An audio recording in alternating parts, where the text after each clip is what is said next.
Ladies and gentlemen, I'm meadsy69. Welcome back to the channel. So today we are going to look at the lion, which is otherwise known as the lurva.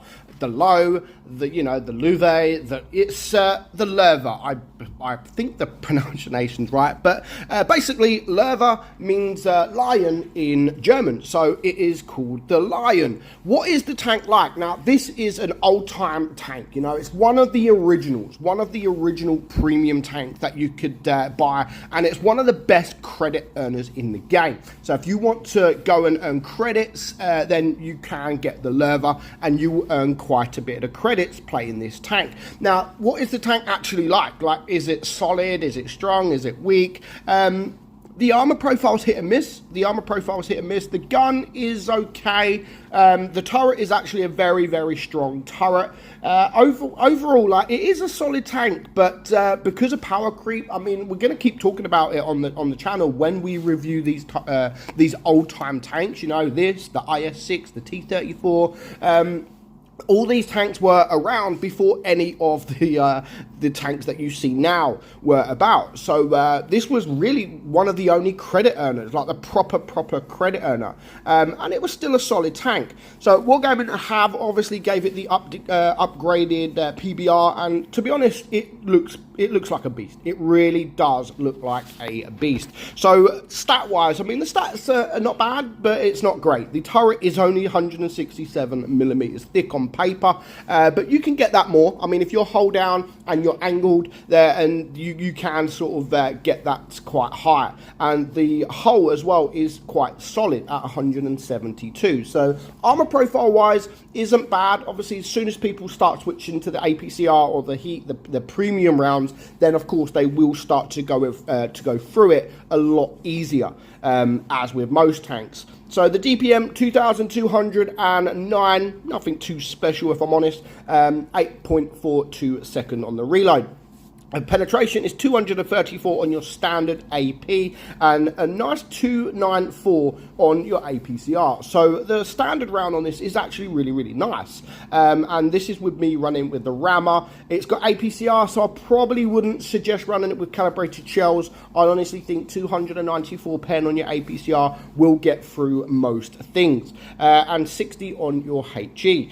You've got a 310 alpha gun on your AP, 260 on your APCR, and 420 on your HE. So yeah, the alpha is a low alpha gun. It's not like a super heavy with a high alpha. I mean, 260 on your APCR. So you could do almost as low as 200 if you are running it with running APCR.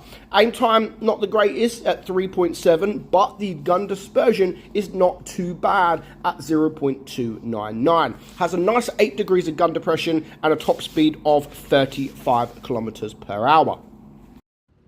So recently, Wargaming have also gave this a new legendary camouflage. It's already got a legendary camouflage, but Wargaming have gave it this one, the Colossus. Now, honestly, I do like this camouflage. Obviously, there's going to be some people that don't like the camouflage, but I'm not too bothered about these kind of camouflages. I'm not a historian. I don't really care about the history of tanks, etc. As long as they look good, that is all I care about, And I think with the flames, etc. on this tank, I do think the camouflage looks absolutely brilliant. However, I think Wargaming are missing a point. Lurva, it means lion. It means lion in German. Why not give it like a lion theme camouflage? Like a picture of a lion, or something like it has a mane, or I just think Wargaming are kind of missing it on this kind of tank. The same as other tanks like Hellcat. Give it like a kind of cat camo. I don't know. I'm just off the top of my head. But yeah, I think Wargaming would be able to do an absolutely brilliant camouflage around sort of lions, whether it be like the lion color, or like I said, just having like maybe the mane on the tank somewhere, or just like a lion, just like a lion's face, like a really scary lion's face. I just think they're missing the point with this tank. But overall, is it worth having the tank? I mean, yeah, if you like credits, if you do like earning your credits, then it is a good credit earner. It's not the best. I think it's like the third best in the game. But the other two tanks that are better than this, which is the Chinu Kai, tier 5, not very exciting, and the Super Persian, which the Super Persian is one of the best credit earners, if not, I think it is actually the second or the first best in the game. But the Super Persian sucks, and in fact, even though on paper it is the best credit earner, actually it's not, because it's a shit tank. You're not really going to perform well in it, whereas a tank like the Lerva, you can actually perform well in the tank, especially against tier 7s, which means overall you're going to do more damage, you're going to penetrate more, you're going to take less module damage or whatever, and overall you're going to earn more credits. So you do 2,000 damage in this, then you can earn a really nice sum of credits. And it's just it's more back in the day, because obviously, and maybe newer players, everyone's got credits now. Everyone has credits. No one really cares about credits. But when you're a new player, then of course credits is important. You can't get the next tier up if you haven't got any credits. So as a newbie or a new player, credits are really, really important. But for us old-time people, we've got millions and millions and millions of credits. So much credits, we're never going to get through them.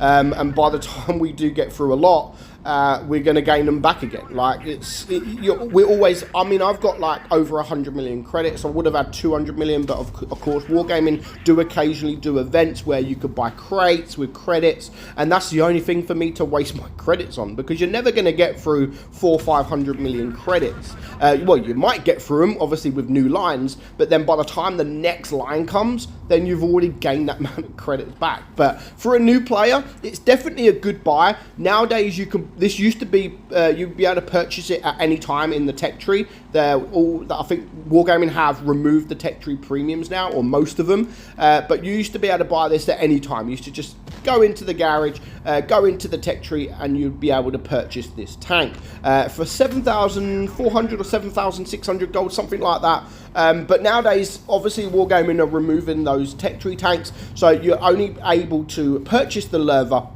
when it comes in stores. But when it does come in store, it usually comes for around 5k gold, 5.5k gold, something like that. So for that kind of money, that kind of gold, then yeah, it is a solid buy. It really is. You do have the armor profile that you can occasionally rely on, especially against tier 7s. There's going to be a lot of tier 7s that will actually struggle to penetrate you. Most tier 9s will get through you. They'll get through you like paper. But yeah, I mean, the standard, the penetration on the APCR is pretty solid. You'll be able to get through a lot of tanks with that. But the art of this tank really is to try to not use as much premium rounds as possible, because you want to earn more credits, because this is a credit tank. It's always been known as the credit tank, like a tank to go out, have a bit of fun in. It's not really the greatest of fun. You can't have the greatest of fun. It's not the best premium tank to have fun in, but it is the premium tank where you can take out and you will earn credits, regardless of your damage, regardless of if you win or lose. You will earn credits, and that is what this tank is all about, the Lerva.